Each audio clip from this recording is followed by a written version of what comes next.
Assalamualaikum warahmatullahi wabarakatuh. Innal hamdalillah nahmaduhu wa nasta'inuhu wa natubu ilaihi wa nastaghfiruh.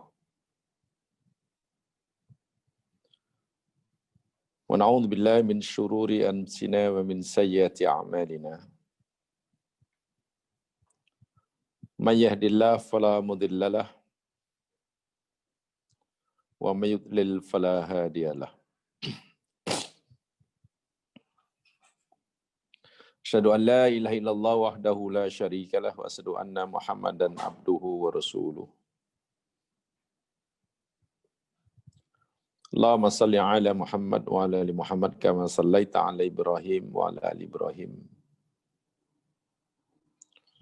Wa barik ala Muhammad wa ala ali Muhammad kama barakta ala Ibrahim wa ala Ibrahim fil alamin innaka Hamidum Majid. Bismillahirrahmanirrahim. La yadurru ma'asmi syai'un fil ardi wala fis sama' wa huwas samiul alim.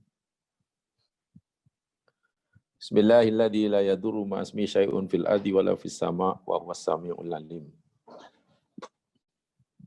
Bismillahirrahmanirrahim. La yadurru ma'asmi syai'un fil ardi wala fis sama'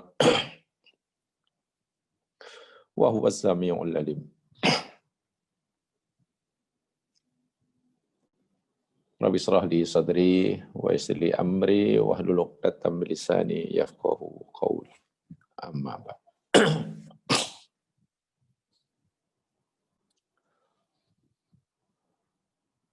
Alhamdulillah. InsyaAllah kita akan teruskan siri kajian tafsir tadabbur kita surat Yunus. Dan kita masih bincangkan surah Yunus ayat yang ke-57. Ya. Coba dibuka Qurannya, Yunus 57.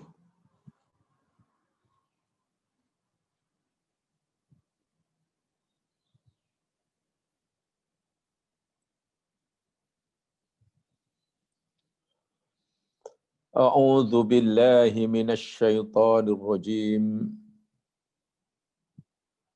Bismillahirrahmanirrahim.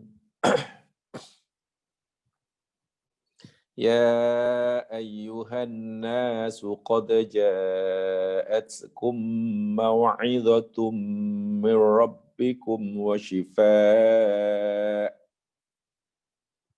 wa shifaa'un lima fis sudur wa hudan wa rahmatul lil mu'minin.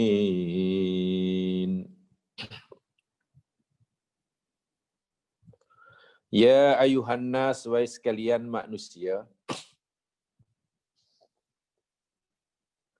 qad ja'atkum, sungguh telah datang kepada kamu, mau'idhah, pengajaran,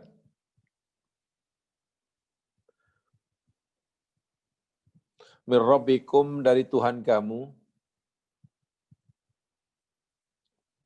wa shifaa'un, dan penawar, penyembuh,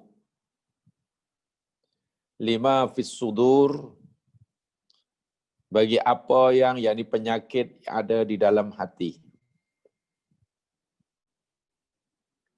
Wahudan, dan sebagai petunjuk, warahmah, dan juga sebagai rahmat, lil mu'minin, bagi orang-orang yang beriman.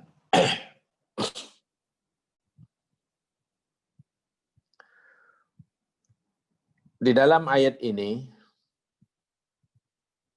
atau dalam khitab ini, Allah Subhanahu wa Ta'ala tujukan khitab ini pada seluruh manusia. Bukan hanya kepada orang-orang yang beriman sahaja. Bukan ya ayyuhalladzina amanu, tapi ya ayuhan nas. Panjang lebar ulama tafsir berbincang, coba menguraikan, menjelaskan perbezaan antara khitab ya ayuhan nas dengan ya ayyuhalladzina amanu. Mungkin salah satu daripada penjelasan ulama tafsir yang kita dah biasa dengar dan saya yakin sudah faham, mana-mana ayat yang berbunyi ya ayuhan nas, ya ayat-ayat makiyah. Ayat yang Allah turunkan ketika Nabi masih di Makkah sebelum baginda hijrah ke Madinah. Sementara ayat-ayat yang berkhitab yang berbunyi alladzina amanu turun di Madinah. Itu mungkin yang kita dah biasa mendengar dan memahami perbezaannya. Tapi yang saya sampaikan pagi hari ini, satu di antara perbezaan itu ialah bila Allah berfirman atau khitab Allah berbunyi ya ayyuhalladzina amanu, kandungan ayat itu yakni kandungan taklif. Berkaitan dengan bebanan hukum hakam. Suruh solat, suruh puasa, suruh zakat, suruh haji, dan seterusnya. Sementara bila ya ayuhan nas, khitab itu mengandungi perkara yang berkaitan dengan usulul aqaid. Asal atau dasar prinsip akidah.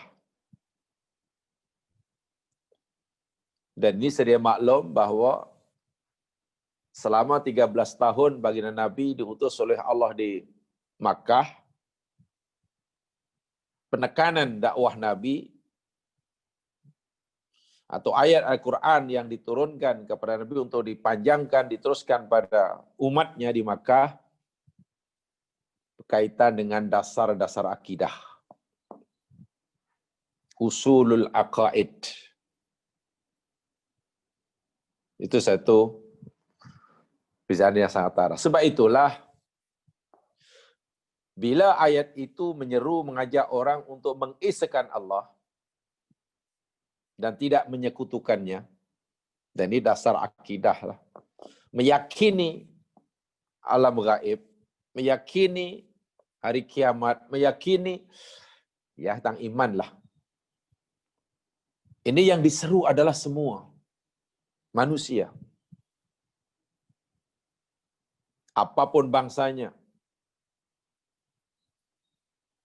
Bukan hanya pada mereka yang telah beriman.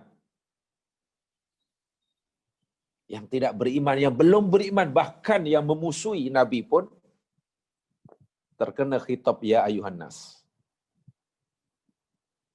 Ini akidah, usul akidah.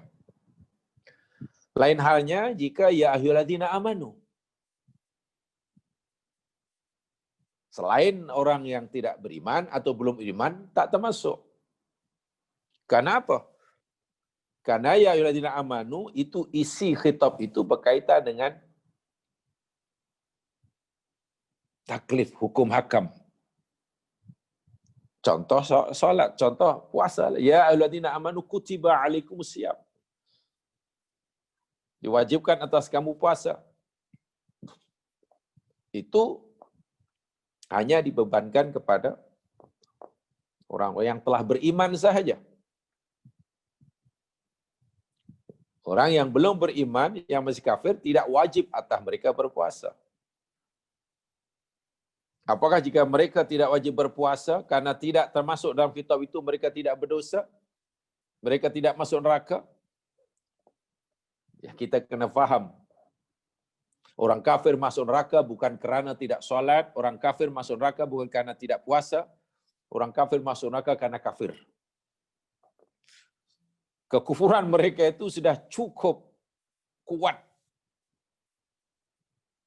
menyebabkan mereka masuk neraka.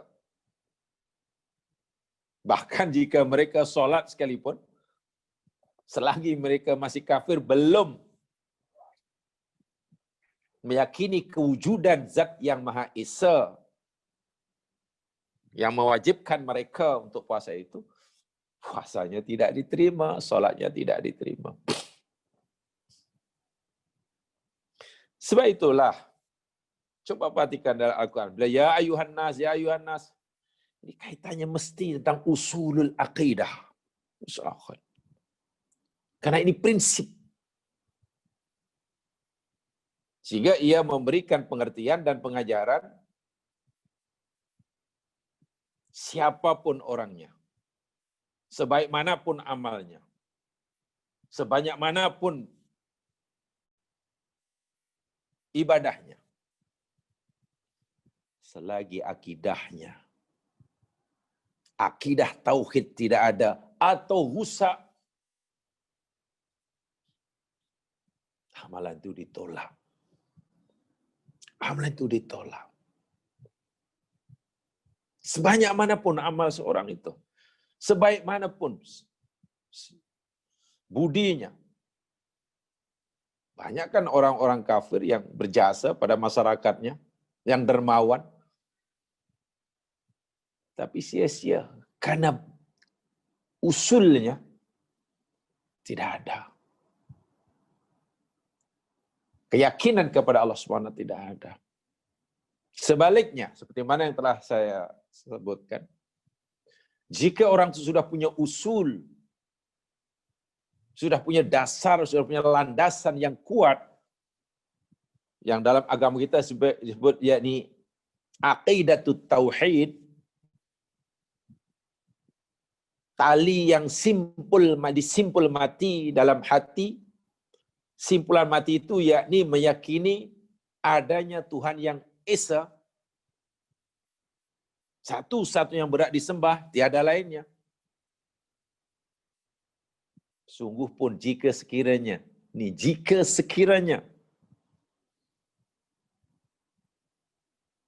orang itu punya dosa kerana tidak buat apa yang Allah suruh dan tidak tinggal apa yang Allah tegah, nasibnya di akhirat bebas daripada kekal dalam neraka. Ada akidah yang kuat, tidak rusak walaupun dosanya banyak. Syaratnya akidah tauhidnya tidak rusak. Di akhirat nasibnya dia bebas daripada kekal dalam neraka. Kenapa saya kata begitu? Ya, jika Allah mengampunkan dosanya, Allah akan ampunkan dan terus masuk surga. Jika Allah tidak ampunkan dosanya, Allah akan siksa mereka di akhirat karena dosanya banyak, tetapi tidak kekal kerana dalam hatinya ada tauhid. Tauhid. Sebab itu bila kita baca ayat bermula dengan ya ayuhan nas, berhenti kejap. Ini mesti berkaitan dengan akidah ni.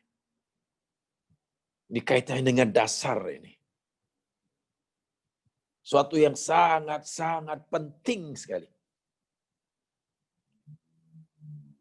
Kerana dengan akidah tauhid itulah bumi, langit dan isinya Allah cipta. Itu dalam ayat yang lain sudah disebutkan. Sifat semula jadi alam semesta, yakni mengisahkan Allah. Tidak ada yang menentangnya. Dengan adanya la ilaha illallah, akidah tauhid itulah Allah ciptakan surga dan neraka. Untuk membezakan mana yang ada tauhid, mana yang tidak ada tauhid. Dengan adanya la ilaha illallah itulah, karena la ilaha illallah itu sajalah di akhirat ada hisab, ada mizan, ada catatan amal, ada itu, ada ini. Itu kan kerana La ilaha illallah.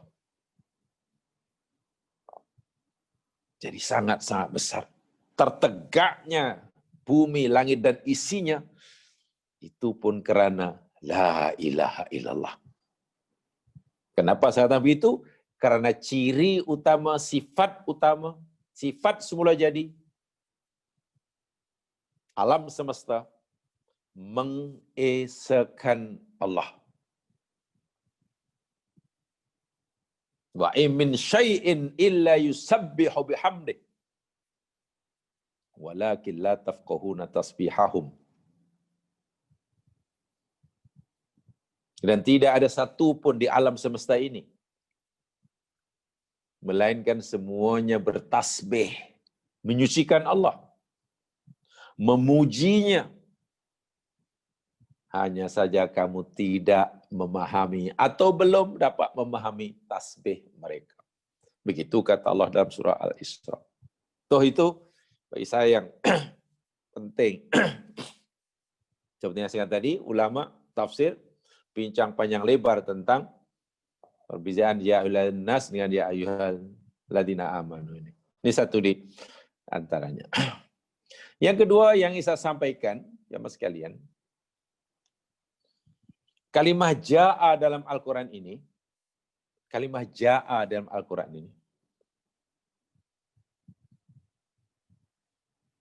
penggunaannya dalam Quran hanya dalam fi'il madhi. Kita tidak akan menemukan ja'a dalam fi'il mudhari', yaji'u tidak ada. Fi'il amar pun tidak ada.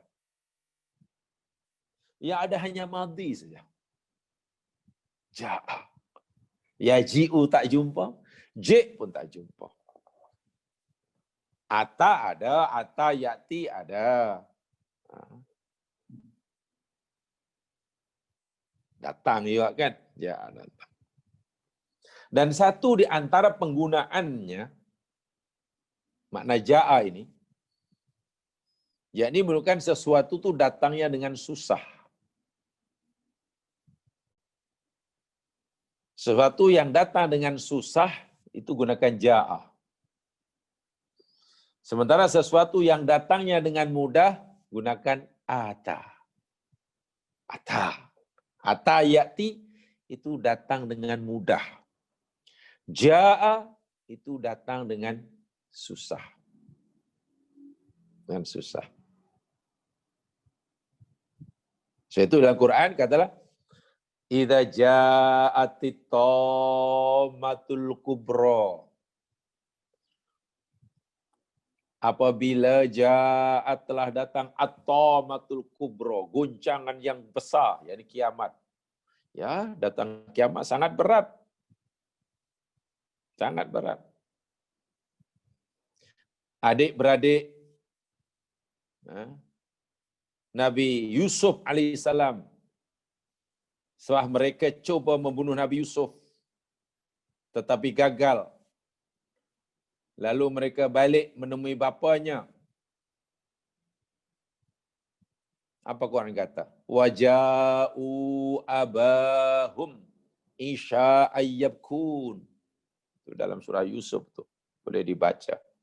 Waja'u, mereka tak, Allah tak kata wa'atu, wa'atau abahum, mereka datang menemui bapa mereka waktu petang hari dalam keadaan menangis. Kenapa gunakan ja? Ya, karena datangan mereka jumpa bapanya sangat berat. Tak berat macam mana? Ayahnya akan tanya di mana Yusuf. Pasti mereka tidak akan menjawab sebenarnya Yusuf kami dah bunuh ya. Tidak mungkin. Oh, Yusuf dah dimakan serigala ayah. Ini pak bajunya dimakan dek. Cuma sekalian. Ini kaitannya sebenarnya psikologi ya.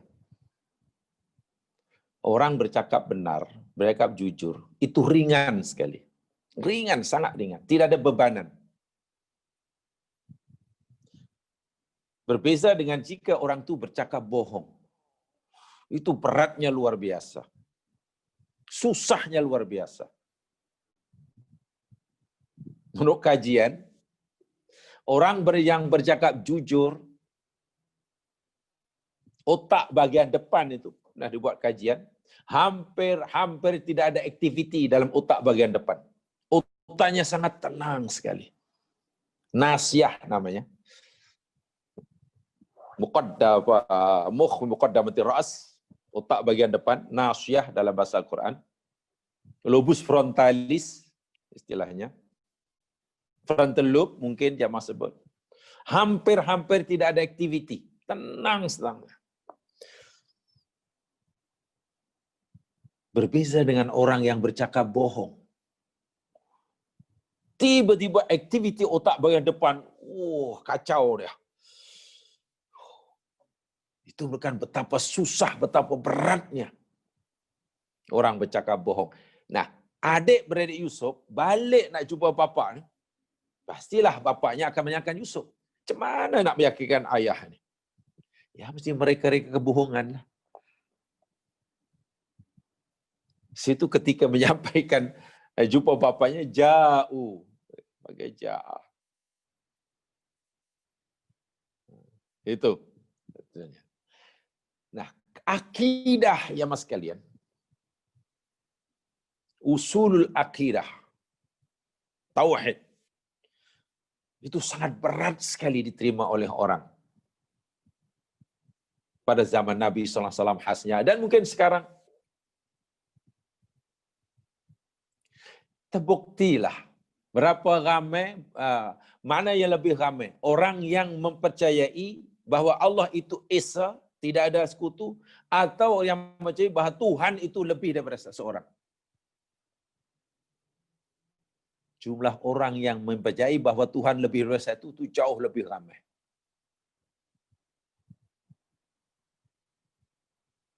Itu karena susah nak menerima. Walhal untuk memahami, ini ya, untuk memahami keesaan Allah itu jauh lebih mudah berbanding memahami konsep Tuhan yang lebih daripada satu. Dari segi nak memahami lah. Jadi dia memahami. Tapi bila kita nak menerima, orang lebih susah menerima konsep Tuhan yang satu. Coba apa punca orang-orang kafir, ketua-ketua Quraisy khasnya lah, Abu Lahab, Abu Jahal, rela berperang dengan Nabi, hingga matinya tidak mau mengucapkan kalimah La ilaha illallah. Usul akidah. Bukan mereka tidak reti nak mengucap La ilaha illallah 4 patah kata. Bukan mereka tidak boleh mengucap, mereka orang Arab. Bukan mereka tak tahu apa maknanya. Nabi sudah jelaskan panjang lebar. Tapi kenapa mereka menolaknya? Memilih jalan yang susah. Berperang kalau Nabi, benci pada Nabi, menghabiskan masanya, umurnya. Abu Lahab, bapa saudara Nabi, menghabiskan hartanya. Untuk memusuhi Nabi, menghalangi Nabi, hingga matinya. Susah. Karena mereka tahu. Menerima konsep akidah tauhid, ini bukan mudah bagi mereka.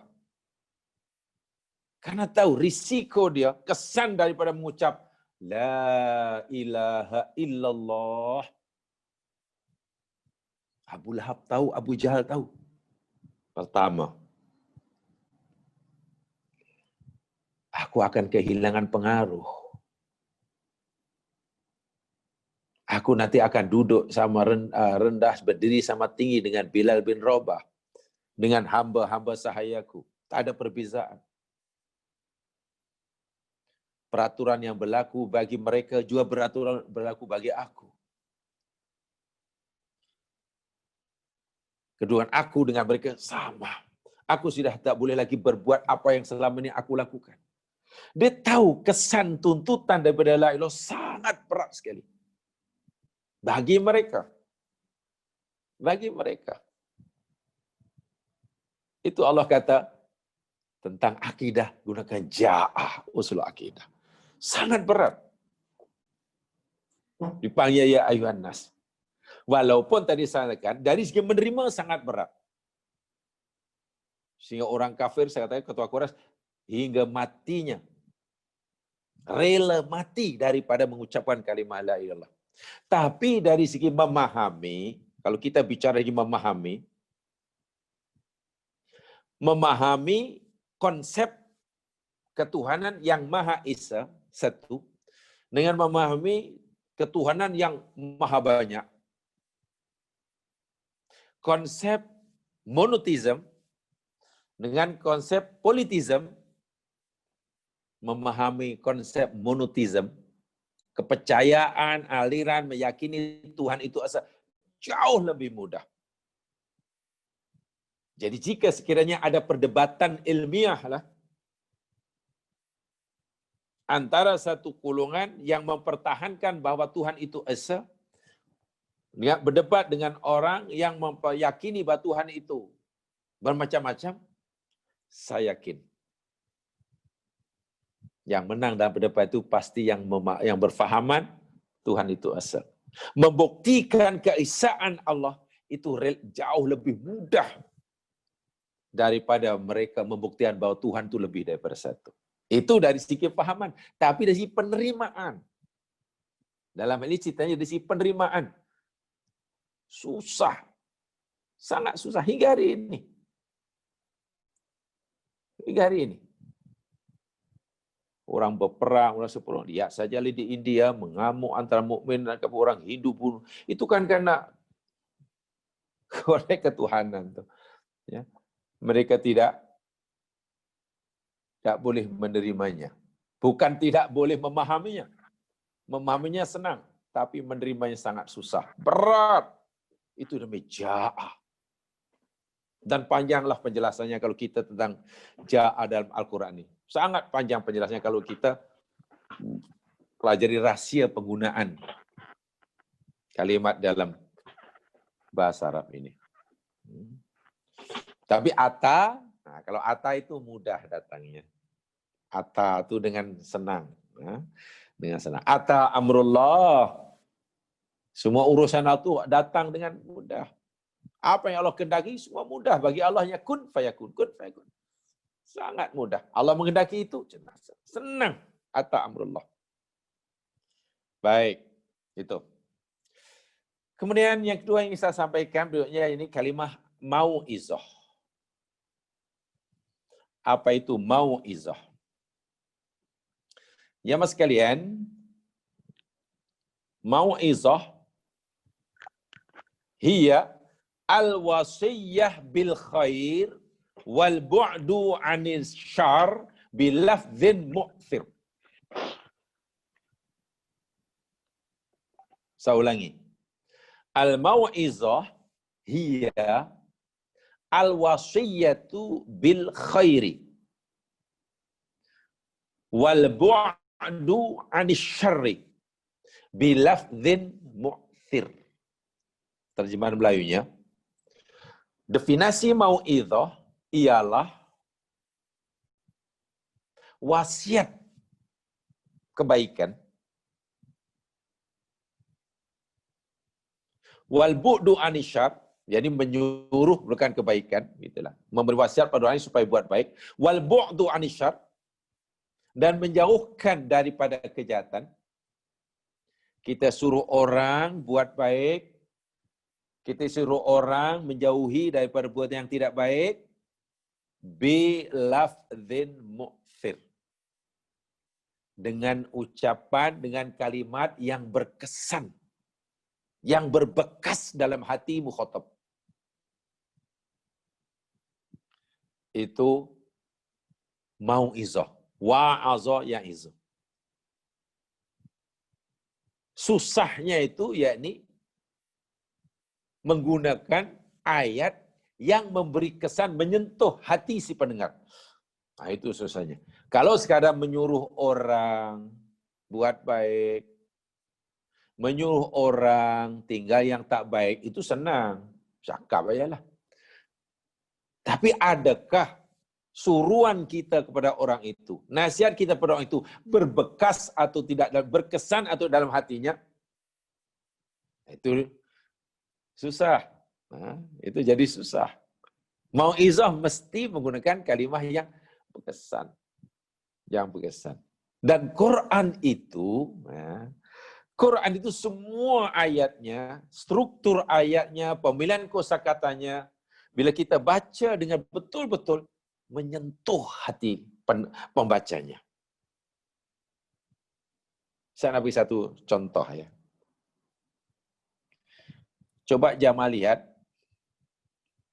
dalam surah Luqman. Dalam surah Luqman. Ini sekadar contoh.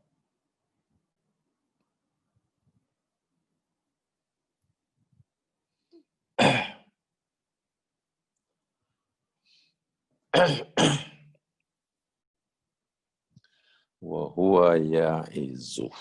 Wa huwa ya'izuh. Lihat di dalam surah Luqman ayat yang ke-13.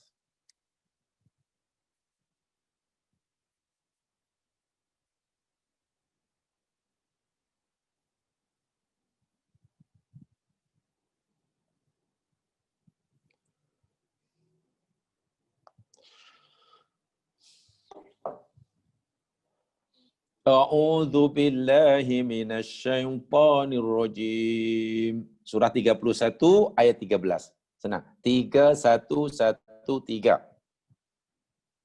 Wa idh qala Luqmanu libnihi wa huwa ya'izuh.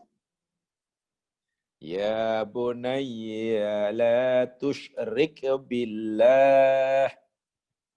Inna syirka la zulmun azim. Wa dan ingatlah tatkala qala berkata Luqman. Ketika Luqman berkata libnihi kepada anaknya. Bukan hanya cakap, bukan hanya borak, bukan hanya tapi wa huwa ya'izuhu. Sedangkan dia wa'aza ya'izu. Inilah wa'zun. Ia menasihati, mau'izah. Ia memberi mau'izah kepada anaknya. Ya bunayya, wahai anak kesayanganku. La tusyrik billah, janganlah engkau menyekutukan Allah. Inna syirka la zulmun azim. Sesungguhnya syirik itu, wahai anakku, sungguh ianya kezaliman yang sangat besar. Allah bagi tahu pada kita apa yang akan Luqman kepada anaknya. Bukan hanya suruh, bukan hanya perintah, buat yang baik, tinggal yang tak baik, tapi ya'izuhu. Kalimah wahwa ya'izu itu sangat penting. Kalau katalah kalimat ya'izu dibuang ya mas kalian. Wa idh qala Luqmanu libnihi ya bunayya la tusyrik billah. Dan ingatlah ketika Luqman berkata pada anaknya, wahai anak kesayanganku, jangan kamu syirik pada Allah. Ya, kita boleh mengikuti apa yang Luqman buat. Asal kita dah suruh orang lain, asal kita dah suruh anak kita jangan syirik, jangan buat tak baik, buatlah yang baik. Selesai, kita boleh. Tapi yang mungkin kita belum dapat mengikutinya dengan betul, wa huwa ya'izu. Ini bermakna ucapan Luqman yang keluar pada mulutnya setiap patah kata yang diucapkannya sebagai arahan nasihat kepada anaknya benar-benar lafzun mu'thir, kalimat yang berkesan. Saya tidak tahu istilah orang yang pandai, yang wa'is ini mana orang yang bercakap dengan hati orang. Bukan bercakap dengan fikirannya. Dan ini perlu kemahiran tersendiri sebetulnya ya. Tidak semua orang memilikinya ini. Ada orang mungkin bercakap panjang lebar. Ya, sedang kita mungkin ada pengalaman. Ada orang bercakap panjang lebar tapi tak ada satu pun yang masuk dalam hati kita. Bukan kita tak faham, tapi macam tak berkesan. Maknanya dia bukan seorang wa'iz. Sebab ada orang yang Masya Allah cakapnya hanya 2-3 patah kata, tapi sangat berkesan. Boleh mengubah pendengarnya. Daripada malas menjadi rajin. Daripada buat salah menjadi orang yang jadi orang yang tak baik menjadi baik. Daripada orang bohong menjadi jujur, daripada orang bengkok jadi lurus. Walhal orang itu memberi nasihat taklah lama sangat. Baru 5 minit, apa agaknya azimat dia? Inilah ini pasti orang ini punya kemampuan luar biasa. So perkataan, susunan ayat, kosakata memainkan peran yang penting dalam berdakwah. Dan memang tidak mudah, tidak mudah. Nah, Quran ini Allah nyatakan sebagai mau'izah. Gitu. Quran Allah beritahukan kita sebagai mau'izah. Kenapa? Dalam Al-Quran isinya yakni 2 saja. Kalau bukan perintah, ya larangan. Kalau bukan buatlah, jangan buat. Jatuh.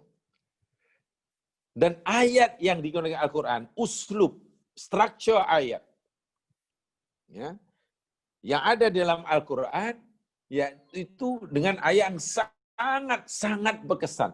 Si pendengarnya pasti tertarik. Si pendengarnya pasti tertarik. Karena dengan bahasa yang orang berfikir dan akhirnya, iya ya, hati boleh, mengubah si pendengarnya. Saya tidak tahulah, karena ini kaitannya dengan kelembutan hati ya. Ada riwayat yang sangat popular lah. Walaupun tidak semua perawi menyetujui, tapi dalam sirah sudah sangat popular. Kisah tentang Umar memeluk agama Islam. Umar ni kan orang yang sangat keras sekali. Sangat keras sekali orangnya. Bahkan termasuk orang yang memusuhi Nabi SAW sangat kuat. Hingga peringkat tidak membunuh Nabi SAW.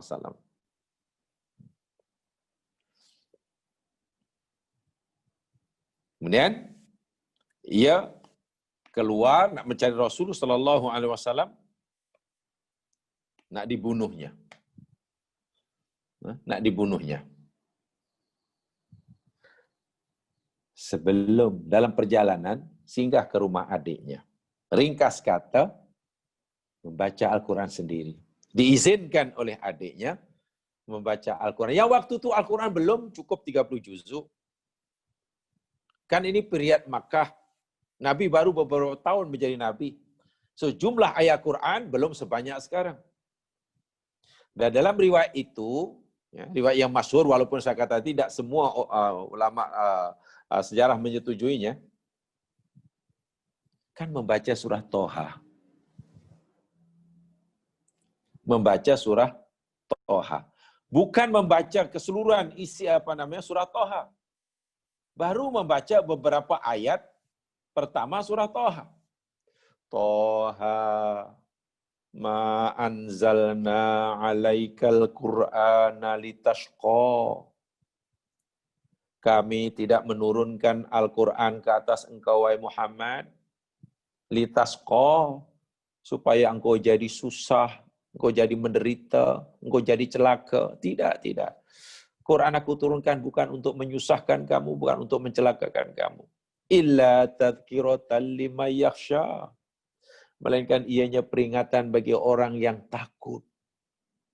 Tanzilam mimman khalaqal arda was samawatil ula.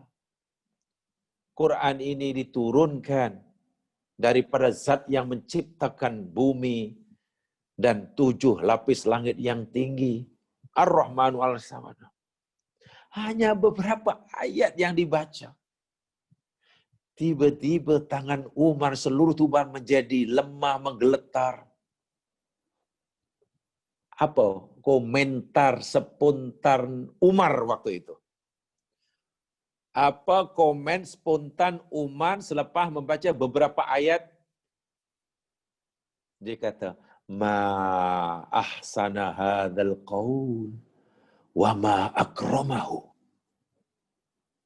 Aduhai, alangkah cantiknya lah ucapan ini. Dan alangkah mulianya lah ia.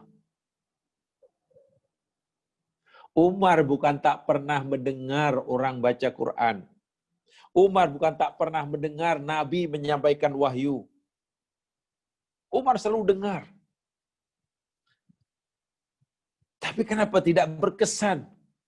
Ya mungkin karena mendengar, apalagi yang membacakan itu orang yang masih dia benci. Nah, ini penghalangnya. Bukan yang Umar dengar sebelum masuk Islam itu benda yang salah. Quran yang di ayat Nabi sampaikan, ayat firman Allah. Umar dengar. Tapi kenapa masih hatinya masih? Ya, kan Umar masih membenci kepada si penyampainya. Biasanya orang susah nak melihat kebenaran jika yang memiliki kebenaran itu orang yang masih dibencinya, dimusuhinya. Tapi ketika Umar membaca sendiri, tidak dipaksa, tidak disuruh, tidak ada tekanan, ya, membaca sendiri dan coba membuka hatinya, bersikap objektif, tidak lagi terfikir siapa musuhnya, orang dibencinya. Baru membaca beberapa ayat surah Toha, tiba-tiba hatinya jadi lembut. Dan saya kata tadi, komentar spontan Umar, ma ahsana hadzal qaul. Aduhai indahnya lah ucapan ini. Bila Umar kata ma ahsana hadzal qaul, maknanya Umar sangat memahami tata bahasa, keindahan bahasa Al-Quran. Sebab komentar dia, aduhai indahnya lah ucapan ini. Umar terpukau dengan keindahan bahasanya. Selepas terpukau dengan keindahan bahasa, Umar terpukau dengan isi kandungannya. Sebab dia kata, ma akramahu. Ma akramahu. Alangkah mulianya lah isi dia. Tengok. Ini bermakna susunan ayat Al-Quran, struktur ayat Al-Quran, pemilihan perkataan di dalam Al-Quran itu benar-benar memberikan kesan, pengaruh, bekas yang sangat kuat kepada pendengarnya, dengan syarat si pendengarnya tadi membuka hatinya.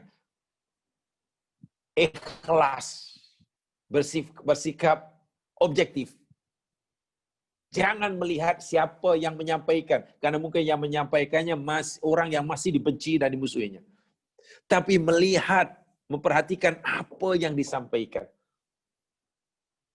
Itu nama mau'izah. Bahasa Quran itu semua begitu ya mas kalian. Isinya suruhan dan larangan disampaikan dengan bahasa kalimat yang berbekas, berkesan pada hati si pendengarnya. Itu masuk. Dan itu bukan main luar biasa susahnya.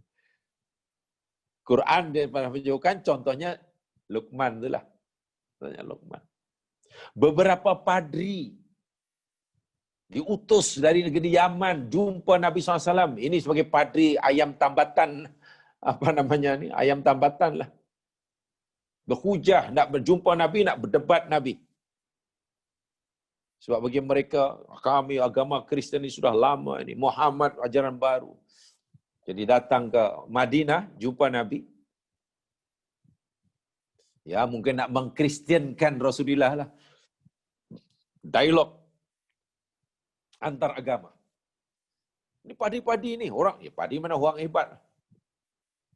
Sesampainya di Madinah, Rasulullah SAW bacakan, terima di masjid, dan Nabi bacakan surah Yasin, satu-satu, Yasin wal Qur'anil Hakim, sampailah ayat wadrib lahum mathalan ashabal qaryati idja'al mursalun, sampai habis cerita itu. Apa komentar padri-padri yang niat awal hendak mengalahkan Nabi, tidak menyerang Nabi, kalau boleh nanti mengajak Nabi memeluk agama Kristen. Tapi setelah mendengar ayat Quran, surah Yasin dibaca oleh Nabi, apa komentar padri-padri tadi? Ma asbahada bima unzila ala Isa. Aduhai, serupanya lah apa yang dibaca Muhammad ini dengan apa yang diturunkan pada Isa. Macam mana boleh serupa? Dari mana Muhammad tahu apa yang disampaikan oleh Isa kepada kami? Bahkan dia sebut Muhammad ini lebih indah, bahasanya lebih indah, isinya lebih, oh Masya Allah, apa namanya, lebih mulia, lebih agung, lebih mulia, lebih agung. Jadi apa namanya ini? Kemudian mereka memeluk agama Islam. Tengok, mereka memeluk agama Islam. Kenapa? Terpukau dengan ini. Ini namanya mau'izah. Ayatnya itu, kalimat yang disebut itu betul-betul menusuk hati sanubari. Lihat surah Al-Maidah. Surah 5 ayat yang ke-83. Surah 5 ayat yang ke-53 Al-Maidah. Ini kisahnya. Ini luar biasa ini. Ini saya memang sengaja saya lebihkan ni mau'izah ni. Karena kadang-kadang kita mengabaikan ya dalam menyampaikan kebenaran, karena kita menyampaikan makna yang terkandung dalam mau'izah itu. Ya, memang kita lemah dalam pemilihan kosakata sehingga ucapan kita, arahan kita, suruhan kita dan sebagainya itu didengar dan diterima. Berkesan pada hati orang itu memang tidak mudah. Kita akui itu. Tapi bukan mustahil. Untuk kita boleh asal kita coba mengusahakannya. Jadi bukan yang penting aku sampaikan. Tak boleh. Orang tu terima ke tak terima, nanti tolak ke tolak, orang itu makin dekat atau jauh, itu yang tak penting. Oh, tak boleh. Agama bukan begitu. Mau'izah. Di dalam surah Al-Maidah ayat 83. Ini kisah yang saya sampaikan tadi. Wa idza sami'u ma unzila ila rasuli tara a'yunahum tafidu minad dam. Wa idza, dan apabila mereka mendengar, mereka ni padi-padi yang diutus itulah daripada Yaman jumpa Nabi di Madinah. Nak dialog antara agama itu. Dan apabila mereka mendengar apa yang diturunkan ila Rasul kepada Rasul, yakni mendengar Al-Quran, kan Nabi bacakan Al-Quran. Baca surah Yasin yang dibaca waktu dalam riwayat. Tara, engkau melihat wahai Muhammad, a'yunahum, mata-mata mereka, tafidu minad dam', bercucuran air mata. Menangis. Mendengar ya bacaan Yasin dibaca Nabi, mereka menangis. Masya Allah, ini luar biasa lah ini. Kita yang membaca banyak kali pun tak boleh menangis. Mereka baru pertama kali mendengar. Bukan membaca, bukan mendengar. Menangis. Mimma arafu minal haqqa. Dari sebab mereka mengerti, mereka mengetahui, mereka kenal kebenaran. Tahu yang disampaikan oleh Nabi, yang dibaca ini benar belaka. Pertama, yakin yang Muhammad baca itu benda yang betul. Yang keduanya, macam mana Muhammad boleh tahu semua ini? Sama dengan apa yang ditukan pada Isa. Yang ketiganya, kenapa bahasa yang dipilih Muhammad begitu indah sekali? Dan mereka tahu. Nabi Muhammad ketika bercakap-cakap dengan mereka dengan bahasa Arab yang biasa. Artinya mutu kualiti tata bahasa Nabi yang digunakan sehari-hari, yang kita katakan hadis, tidak sama dengan mutu kualiti tata bahasa Al-Quran. Al-Quran mempunyai, Masya Allah, balaghah yang sangat tinggi. Mereka mukjizatan balaghah lughawi yang sangat tinggi. Jadi akhirnya mereka, ini pasti bukan bahasa Muhammad ini. Sebab tadi ketika Muhammad bercakap dengan aku, biasa, dengan kami bahasanya biasa. Susunan bahasa, tata bahasanya biasa. Tapi ketika baca tadi surah ini, apa yang dibaca? Kenapa lain? Bukan kalimatnya lain. Kalimatnya mereka, tapi penyusunan. Itu ada tinggi. Sehingga mereka menangis. Menangis itu menunjukkan bahwa Quran yang dibaca oleh Nabi ini menusuk hati mereka. Berkesan, berbekas dalam hati mereka. Tanpa disuruh, tanpa dipaksa, tanpa diugut. Mereka kata, yaqulun. Mereka berkata, Rabbana amanna. Wahai Tuhan kami beriman. Faktubna ma'asyahidin. Catatlah kami ya Allah. Tulislah kami ya Allah bersama orang-orang yang menyaksi keesaanmu, yang menyaksi kerasulan nabimu ini. Dia syahadahlah tu. Akhirnya apalagi kecewa lah. Ketua padri yang mengutus kecewa lah. Mereka diasui ayam tambatan boleh mengalahkan Nabi Muhammad SAW dan berhujah tentang agama, tentang ketuhanan. Mereka pula malah menjadi mengikut Nabi Muhammad SAW. Kalah pula. Jadi rela jadi pengikutnya pula. Ditinggalkan agama lamanya. Rela kehilangan jawatan padri. Kecewa sungguh ketua padri yang mengutusnya. Lalu ditanya, kenapa kamu itu mudah melugam Islam kamu? Sepatutnya kamu kalahkan Muhammad. Kamu bukan seorang, Muhammad seorang. Kamu malah kalah. Kenapa? Kamu mesti tinggalkan agama baru. Agama Muhammad. Apa jawaban mereka? Ayat selepasnya itu. Wa ma lana la nu'minu billah. Bagaimana kami tidak beriman kepada Allah? Bagaimana mungkin kami tidak beriman pada Allah Tuhan satu-satunya? Wa ma ja'ana minal haq. Bagaimana kami tidak beriman kepada kebenaran yang datang kepada kami? Wa natma'u ayudkhilana rabbuna. Sedang kami semua nak sangat, mengharapkan sangat. Tuhan kami memasukkan kami ayudkhilana rabbuna ma'al qaumis solihin. Bersama orang soleh.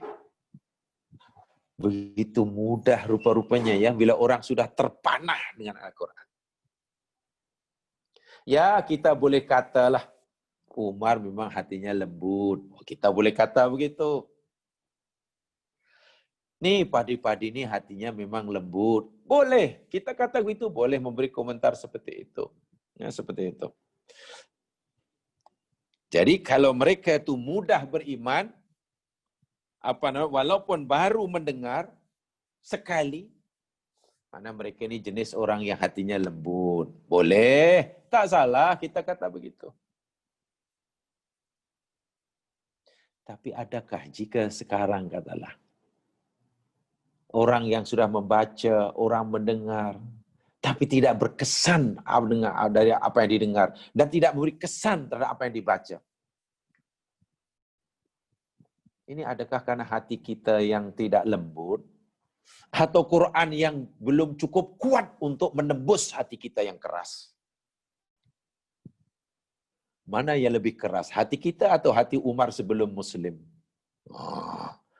Jamaah sekalian, alhamdulillah sekurang kita ini tidak pernah menentang Nabi.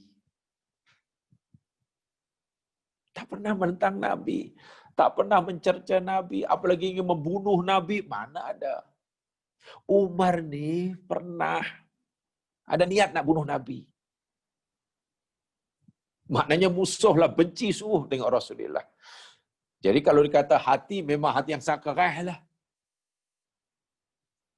Tapi ketika Umar coba ikhlas ketika membaca, ada keinginan untuk mencari kebenaran, coba bersikap objektif dan membuka diri, baru membaca berayat, kekuatan Al-Quran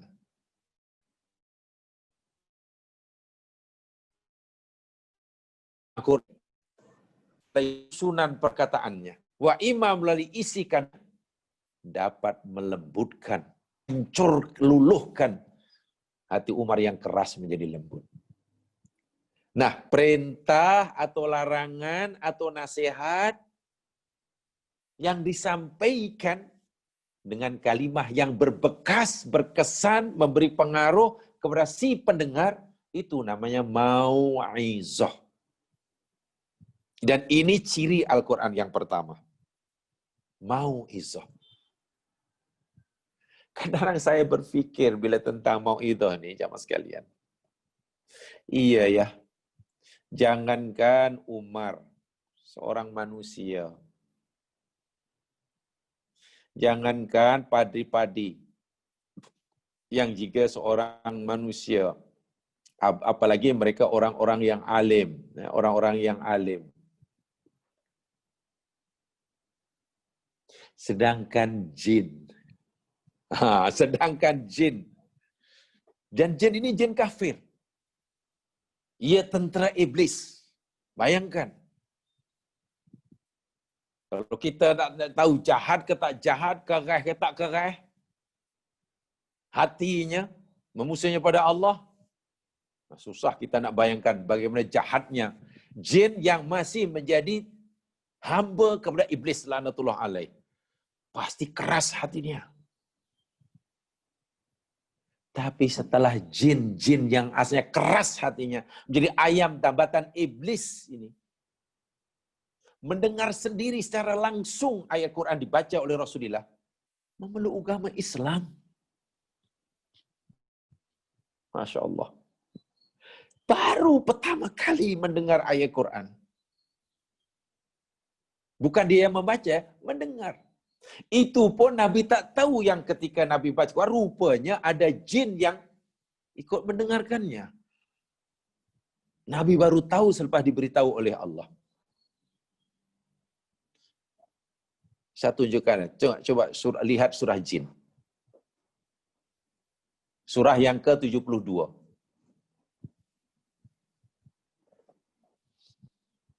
Surah yang ke-72.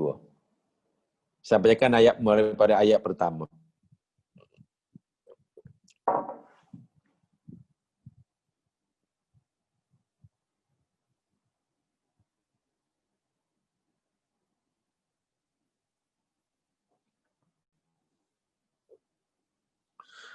A'udzu billahi minasyaitonir rajim.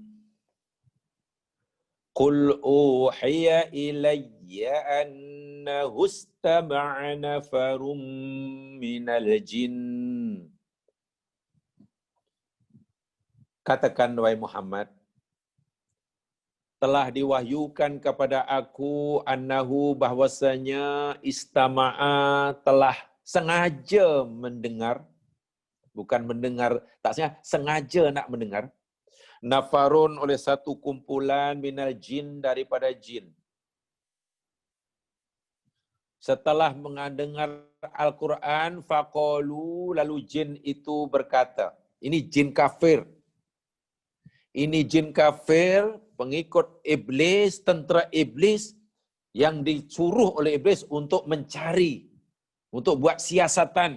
Kenapa langit dunia sekarang begitu ketat sekali penjagaannya? Sehingga jin-jin yang selama ini berluasa bebas mencuri berita daripada alam malakut, mencuri berita dari alam malakut untuk disampaikan kepada bomoh-bomoh dan tukang ramal, tukang tilik, sekarang dah tak boleh.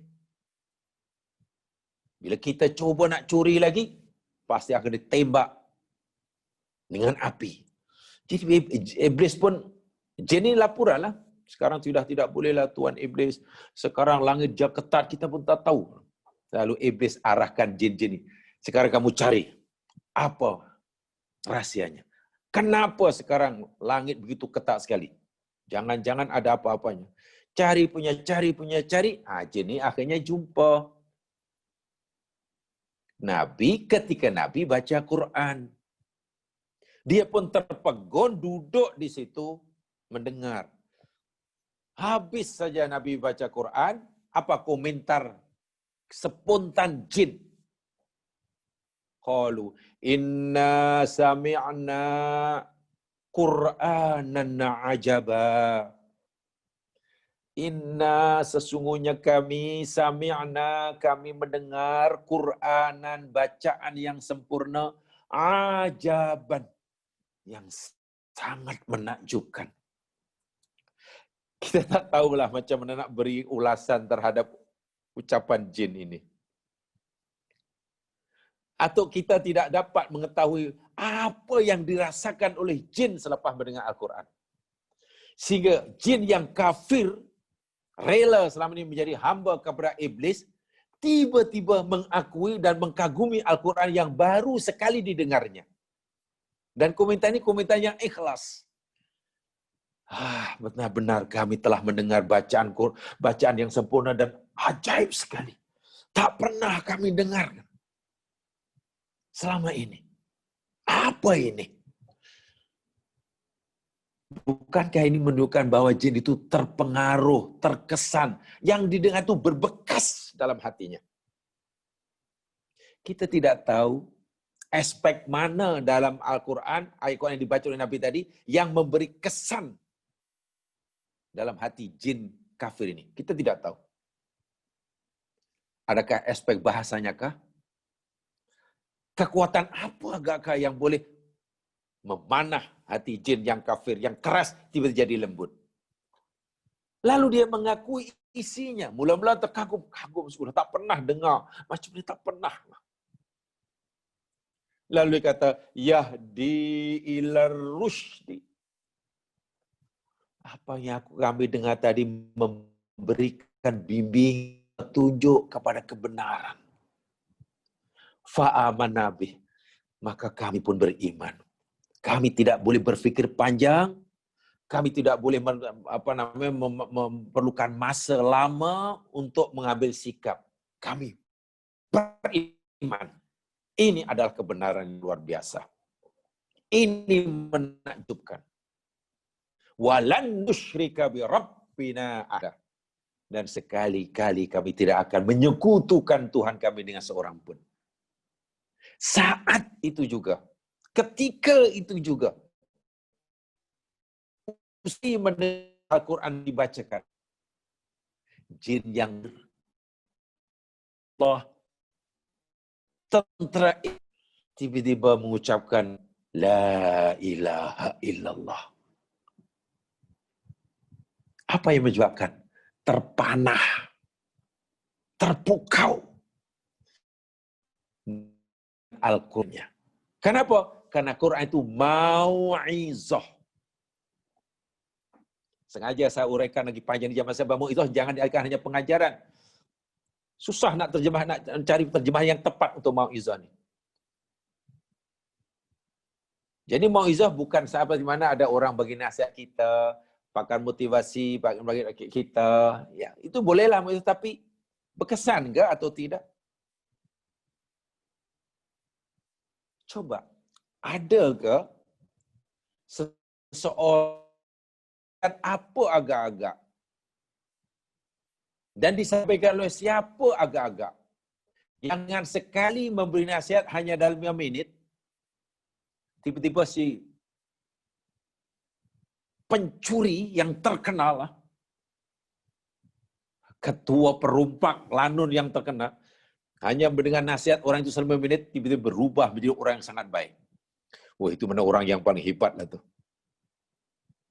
Nasihat apa yang diberikan oleh siapa agak-agaknya? Yang boleh mengubah orang yang maha bakhil, hanya mendengar nasihat selama 5 menit, tiba-tiba bertukar menjadi dermawan. Susah kan? Kan biar makan masa. Tapi dalam sejarah makhluk, sejarah manusia, sejarah jin ada. Orang yang hanya keras macam batu. Orang yang artinya sangat keras macam batu, bahkan rela mati mempertahankan keyakinannya. Mendengar Al-Quran dibacakan, terus tinggalkan agalamanya. Dalam Quran sejarah pernah ada jin yang keras hatinya. Musuh Allah. Tentera iblis. Bahkan keluar itu pun, yakni hendak melaksanakan tugas yang diamalkan oleh iblis. Tapi terus memeluk agama dia mentauhid, amanna bi rabbina. Dia la ilaha illallah. Setelah mendengar Quran. Apa yang ada dalam Al-Quran? Inilah yang mau'izah tu lebih tepatnya, yakni bukan sekadar menyampaikan suruh baik tinggal kepada yang tak baik, tapi itu bilafdin muksir, dengan kalimat susunan kata-kata yang mempunyai power, tenaga, kekuatan yang boleh kesan. Sehingga walaupun belum banyak yang didengar, belum banyak dibaca, hati orang yang begitu itu berubah sama sekali. 180 degree. Ini ciri Quran yang tidak dimiliki, yang tidak ada dalam kitab manapun. Jadi yang menjadi masalah bagi kita sekarang begini, kalau kita baca mau'izah ini. Jika Umar jadi mukmin hanya dengan baca beberapa ayat. Jika padri-padri yang sudah sekian lama menyebarkan agama Kristian, tentu alim namanya padri, terus tinggalkan kepercayaan lama, memeluk agama Islam setelah mendengar surah Yasin dibacakan. Jika jin yang degil, jahat, pengikut tentera setan, kemudian menjadi mukmin, walaupun baru sekali mendengar Al-Quran. Pertanyaannya seperti yang saya katakan tadi, adakah jika orang sekarang, atau kita sendirilah, atau juga saya sendirilah, bukan sekali mendengar Al-Quran, bukan sekali baca Al-Quran, hatam banyak kali. Sebesar apa pengaruh Al-Quran yang kita baca, mengubah kita dari tak baik menjadi baik, jadi malah daripada tak elok menjadi elok, jadi pada bengkok jadi lurus. Sebesar apa pengaruhnya? Jika pengaruhnya tidak sekuat pengaruh yang dialami oleh jin, dirasai oleh Fir'aun, pertanyaannya ialah, kita kena jujur pada sini. Adakah hati kita ini lebih keras daripada hati jin? Apakah hati kita ini lebih membatu daripada hati Umar sebelum Islam? Apa hati kita ini sebenarnya lebih keras, lebih tebal, kasar daripada hati para padri? Sehingga Quran tidak cukup kuat untuk menembusinya. Oh, itu bagi saya kalau kita baca ini dan seorang diri pasti kita rasa, ya Allah, di mana kita ya? Nak kata Quran tak cukup kuat, daya tebusannya, tidak mungkin kan, itu firman Allah. Jadi jangan-jangan memang hati kita keras.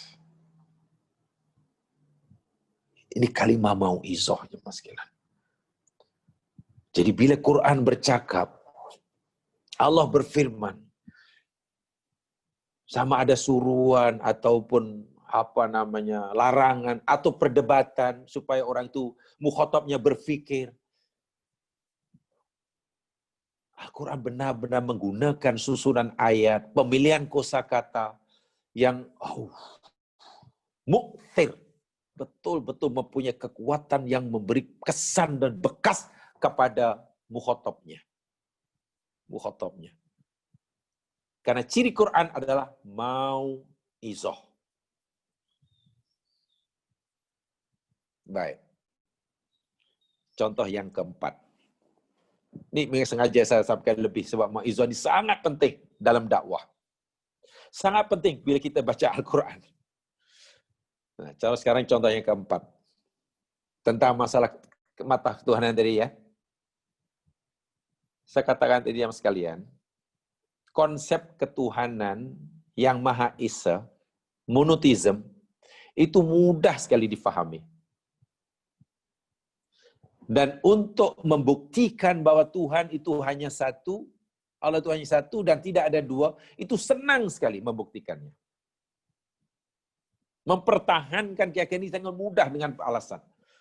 Sementara orang yang berpaham politisme, yang banyak Tuhan, itu tidak punya alasan yang kuat, mudah diruntuhkan alasannya. Jadi segi memahami mudah, tapi segi menerima itu susah. Ada yang menerima itu susah. Bagi orang tertentu lah. Ya contoh tadi, hingga mati pun tak menerima. Walau itu tadi saya katakan ja'a tadi. Ja'a itu karena mereka susah nak menerimanya, bukan susah nak memahaminya. Coba, apa kata Quran ketika Quran coba mengajak berhujah, berdebat dengan orang yang memahami, yang berpendapat bahwa Tuhan itu lebih daripada satu. Orang musyrik lah. Golongan politisme. Sebab Quran menawarkan konsep monoteisme. Lihat firman Allah dalam surah Al-Ahqaf. Coba perhatikan betul-betul susunan ayatnya. Surah 46. Surah 46, ayat yang keempat. 46, ayat 4. Coba lihat sendiri ya. Tolong disemak.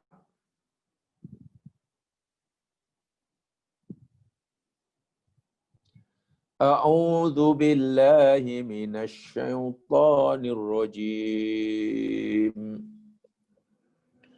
Qul ara'aytum ma tad'una min dunillah. Qul katakanlah. Ara'aytum apa pendapatmu? Beritahu aku. Apa pendapat kamu? Beritahu aku. Ara'aytum. Ay ma ra'yukum? Akhbiruni. Ma ra'yukum? Akhbiruni. Ma tad'una min dunillah. Tentang Tuhan-Tuhan yang kamu seru, yang kamu sembah selain Allah. Ini Allah hendak berdialog, berhujah dengan orang-orang musyrik. Okeylah, katalah dengan orang Hindu, dan orang Buddha, orang Nasrani. Pada masa dulu orang kafir Quraisy lah. Wahai kafir Quraisy yang meyakini banyak Tuhan, tolong beritahu aku. Allah kata, beritahu aku apa pendapatmu tentang Tuhan-Tuhan yang kamu sembah selain aku tu, selain Allah tu. Aruni, tengok bahasa Al-Quran kata, aruni, perlihatkan kepada aku, tunjukkan kepada aku. Madza khalaqu minal ard. Apa yang Tuhan-Tuhan yang kamu sembah tu yang mereka telah cipta pada bumi. Tolong tunjukkan apa jasanya. Apa track recordnya. Tuhan yang kamu sembah selain aku telah tolong tunjukkan apa yang mereka telah mampu cipta daripada bumi. Yalah, kalau mereka sembah patung umpamanya. Apa yang pernah dibuat oleh patung? Bahkan patung itu pun mereka yang memahatnya. Kalau orang katalah minta maaf lah. Katalah menyembah lembu. Apa yang pernah dicipta oleh lembu? Lembu itu dicipta, bukan mencipta. Allah cabar, tolong tunjukkan padaku. Kan kamu percaya bahwa lembu itu Tuhan. Kamu percaya patung itu Tuhan. Kamu percaya Isa itu Tuhan. Allah kata apalah? Kalau kamu berdegil, kamu tetap berkeras bahwa ada Tuhan selain aku, sekarang gini ajalah supaya adil. Tolong tunjukkan kepada aku, kata Allah. Apa yang mereka telah ciptakan? Tolong tunjukkan ciptaan apa yang mereka telah. Ya kena ada buktilah. Ini hasil ciptaan Tuhan aku. Apa? Tunjukkan. Aru ni. Mungkin cabar ini berat sekali kan? Mereka berkata, iya ya. Kalau mereka, apa ya ciptaan yang pernah dicipta oleh lembu? Tak ada. Apa yang ciptaan yang pernah dicipta oleh patung? Uzalata? Tak ada. Apa yang pernah dicipta oleh Isa? Oh iya, Isa pernah mencipta burung daripada tanah. Ambil tin lalu ke hak itu tadi fangfuku. Oh ya, Isa pernah. Ya Allah, ya. Isa Tuhanku pernah mencipta burung dari tanah. Tapi Quran cerita, bukan Isa yang cipta. Bi'idni. Nabi Isa kata, aku boleh buat guru dengan izinnya. Izin Allah. Artinya jika Allah, Tuhan Isa tidak menghendaki, tanah yang diambil oleh Isa jadi buruk, tak jadi apa-apa. Wa uhyil mauta bi'idni. Aku boleh menghidupkan orang mati dengan izinnya. Isa sendiri kata, dengan izinnya. Mana Isa tidak punya kemampuan apa-apa. Nabi Isa tidak punya kudrat apa-apa. Jika Isa pernah menunjukkan ia boleh menghidupkan orang mati, boleh membuat tanah, mencipta burung daripada tanah, boleh menyembuhkan penyakit yang tidak ada ubatnya. Isa sendiri kata bi'idni, bi'idni, bi'idni. So maknanya itu bukan ciptaan Isa. Oh iya ya. Kalau mereka tidak punya rekod boleh mencari sesuatu, kenapa aku sembah? Seorang kafir, orang musyrik berfikir. So Allah suruh fikir, coba kamu fikir. Macam mana kamu boleh menyembah Tuhan yang tak pernah ada rekod, tak pernah ada apa prestasi dia? Prestasinya apa? Lalu Allah turunkan dia punya cabaran. Sekarang beginilah, kalau mereka tak ada prestasi apa dalam hal penciptaan. Sekarang begini, atau mungkin amlahum syirkun fis samawat. Sambungan ayat yang keempat surah Al-Kahf itu.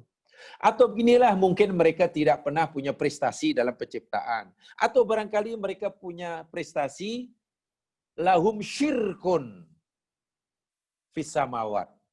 Mereka ini ada sekutu. Maknanya pernah berkongsi. Pernah, kalau bahasa mudahnya, atau Tuhan-Tuhan kamu itu pernah punya peranan. Punya peranan dalam penciptaan langit dan bumi. Mungkin kamu tidak percaya bahwa Tuhan kamu boleh menciptakan bumi dan langit. Tapi mungkin Tuhan kamu dulu pernahlah ikut sama-sama memberi sumbangan dalam penciptaan langit dan bumi. Ibarat bangunan, pokoknya tak apalah kalau Tuhan kamu tak pernah membuat bangunan apa-apa, barangkalilah Tuhan kamu dulu pernahlah bagi apa sumbangan ke, bagi simen ke, bagi pasir ke, bagi paku ke, atau ikut plaster walaupun 1 meter, mungkin pernah begitu. Pasti mereka yang berfikir cerdas. Oh tidak ya Tuhan, kalau kamu minta bukti pada kami bahwa Tuhan kami ini pernah mencipta sesuatu, Tuhan kami tak ada itu. Tak pernah. Kalau kamu minta bukti pada kami, adakah Tuhan kami pernah adalah peranan dalam penciptaan bumi langit? Pun tidak ada. Jadi senang Allah menanyakan mereka, kalau tak ada prestasi apa-apa, kenapa kamu sembah? Itulah. Bukankah bahasa itu sebenarnya boleh meruntuhkan hujah orang kafir musyrik? Cuma mana nak melawan hujah Al-Quran yang sangat-sangat kuat ini. Bahkan Allah cabar, itu ni bi kitabin min qabli hada. Atau beginilah. Kalau kamu sudah mengakui bahwa Tuhan kamu tidak punya prestasi apa-apa, tidak ada punya reputasi apa-apa, tak punya peranan apa-apa, tak pernahlah ikut sumbangan dalam terciptanya bumi dan bumi, atau barangkali kamu meyakini bahwa patung ini Tuhan, kamu yakini bahwa Isa ini Tuhan, kamu yakini bahwa lembu ini Tuhan, mungkin kamu ada bukti. Itu nih. Mungkin ada bukti daripada kitab-kitab dahulu ke, keterangan orang-orang dahulu, ada bukti. Jika ada bukti daripada kitab yang dahulu, bahwa patung itu Tuhan, bahwa lembu itu Tuhan, bahwa Isa Tuhan, itu nih, tunjuk padaku. Coba, kurang fair macam mana Al-Quran berhujah. Tunjuk kalau ada bukti. Min qabli hadza au athara min ilmin in kuntum shadiqin. Atau keterangan-keterangan maklumat jika kamu benar. Masya Allah. Orang kafir, orang musyrik sekalipun oleh Al-Quran diajak berdialog. Diberi peluang untuk berhujah bagi kebenaran keyakinan mereka. Jika mereka yakin bahwa keyakinan mereka itu benar, dan mesti dipertahankan, Quran cabar. Tak apalah, tunjukkanlah. Tengok bagaimana terbukanya, bagaimana adilnya, bagaimana fair Al-Quran berhujah dengan mereka dengan kalimat-kalimat yang, dengan hujah-hujah yang, ya kalau bahasa saya, dengan hujah yang mematikan. Sehingga siapa yang ingin berhujah dengan Al-Quran, pasti kalah. Ini cara Al-Quran dalam menyampaikan akidah. Mau'izah. Dengan bukan kalimat yang tak boleh lah, memang tak boleh nak lawan. Itu saya kata tadi. Memahami senang, tapi nak menerima itu jadi susah. Itu cerita lain. Sebab itu Quran gunakan ja'a tadi ya. Ja'a kan yang kita kan. Tadi sudah ceritanya. Tak kurang apa. Tak adil, tak kurang fair macam mana. Nabi Ibrahim berhujah dengan Namrus. Coba. Namrus dengan tenteranya dihujah Nabi Ibrahim di hadapan orang ramai itu. Nabi Ibrahim dituduh membinasakan, merusak patung-patung mereka. Afa'alta hadza bi alatina ya Ibrahim? Ibrahim, kau ke yang buat kerja merusak, menghancurkan Tuhan kami ini? Ibrahim tak kata iya, Nabi Ibrahim tak kata tidak. Nabi Ibrahim kata bal fa'alahu kabirum hada. Oh, yang buat yang paling besar itulah, tanya aja dia. Karena Ibrahim tidak mengakuinya, Nabi Ibrahim menyuruh mereka bertanya sendiri kepada yang besar atau bertanya kepada yang hancur. Tanyalah. In kanu yantikun kan. Akhirnya mereka pun termenung. Iya ya. Termenung, kemudian tunduk, nukisu, lalu kembali pada mereka, lalu berfikir dalam hati. Ibrahim kata, bukan dia yang buat. Kita suruh tanya sendiri kepada tu yang terkorban atau yang masih besar tu. Tapi kalau kami tanya mereka, mereka tak boleh jawab. Jadi mana mungkin, nak cakap pun tak boleh. Apalagi nak menghancurkan kawan-kawannya. Tanpa mereka fikir panjang, kemudian ini disampaikan kepada Ibrahim. Nabi Ibrahim, kamu tahu kan, Him? Macam mana kamu suruh kami bertanya kepada mereka? Mereka ini tak boleh bercakap. Nah, ini Nabi Ibrahim kemudian patahkan hujah mereka. Jika kamu sudah tahu dan yakin bahawa mereka tak boleh cakap, cakap pun tak boleh. Apalagi mereka bergerak. Lalu kenapa kamu sembah juga? Uffil lakum. Celaka kamu. Coba, mampukah mereka melawan hujah Nabi Ibrahim yang atas wahyu Allah ni? Tak mampu. Adakah mereka tidak memahami dakwah Ibrahim? Faham. Apakah mereka tidak meyakini apa yang disampaikan Ibrahim itu sebenarnya betul? Betul. Mereka yakin itu betul. Apa mereka tidak menyadari bahawa Tuhan mereka itu benar yang salah? Mereka sedar. Memahami mudah. Tapi adakah mereka menerima? Tidak. Bak kata orang, kalah hujah. Kita yang kalah hujah. Tapi sekarang kita akan gunakan kuasa. Lalu Namrud mengarahkan tenteranya, gunakan kuasa kita. Kita ada kuasa. Tangkap dia, bakar dia. Itu sikap mereka. Tapi Nabi Ibrahim telah berjaya. Itulah mau'izah. Dasar akidah. Ini penting sekali. Akidah, tauhid dalam agama kita di Jamsian disampaikan oleh Al-Quran dengan menggunakan bahasa hujah yang betul-betul dapat mengalahkan, mematikan hujah siapapun. Menusuk ke dalam hati sanubari, sehingga orang yang ikhlas ingin mencari kebenaran, saat itu juga pasti menerima kebenaran. Ini mau'izah namanya. So kalau mau'izah hanya diartikan pengajaran itu, bagi saya mungkin kita tak dapat memahami seperti itu. Sebab mau'izah lebih kepada tu kalimat yang disampaikan susah, dan itu luar biasa susahnya itu. Ya mungkin kalau pakar-pakar motivasi mungkin seorang motivator terkenal kan. Mungkin kalau seorang kaunselor terkenal bila bagi nasihat pada kita, mungkin baru 5 minit berkesan. Tapi bila kita bercakap dengan orang itu 1 jam, tak memberi kesan. Itu maknanya ada yang tak kena. Bukan nasihat kita yang salah. Jadi rupanya kalimat itu ada kekuatan. Ada kekuatan yang boleh boleh menghipnotis seseorang. Menghipnotis seseorang itu sehingga jadi tunduk. Jadi disinilah susahnya ya kita kena belajar. Sebab itu Quran kata, ud'u ila sabili rabbika bil hikmah wal mau'izah hasanah. Seru ajak oleh kamu semua manusia ke jalan Tuhanmu dengan hikmah wal mau'izah hasanah. Tengok Quran. Wah, itulah nasihat yang baik, betul nasihat yang baik. Kita tak salah. Yang saya sampaikan itu tak salah tuh. Semuanya betul. Ada ayatnya, ada hadisnya, ada ayatnya, hadisnya. Maknanya betul. Kalau betul, maknanya itu udah mau izah lah. Belum, mungkin belum.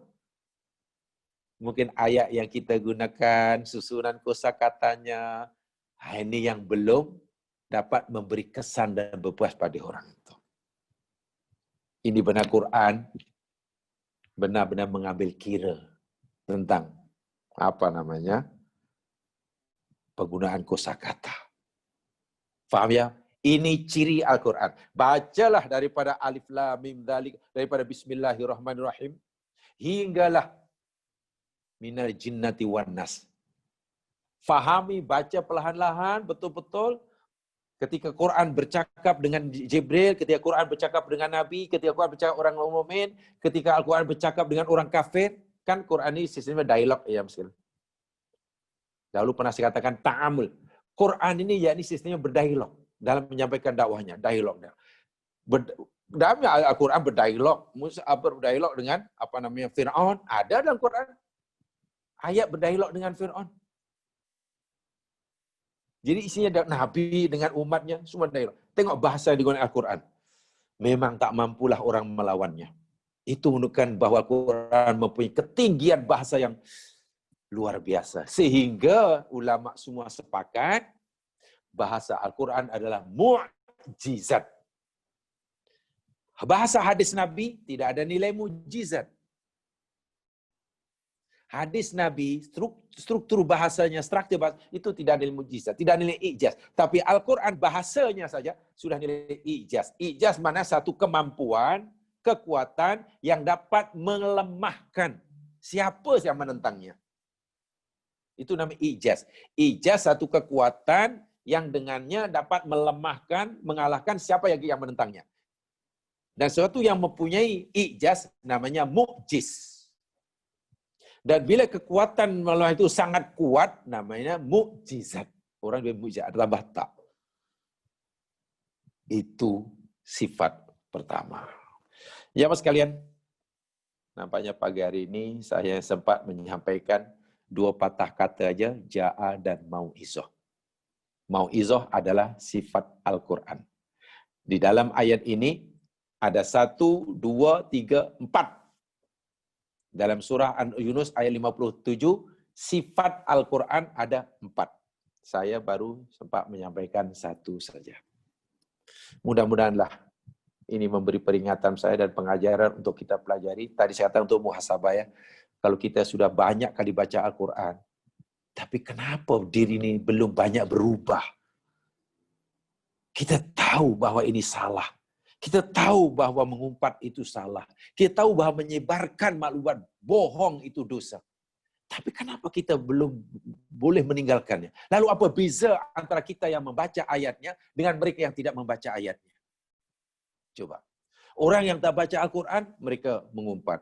Yang mereka tak baca Al-Quran, mereka suka menghibahkan berita-berita bohong, hoax umpamanya.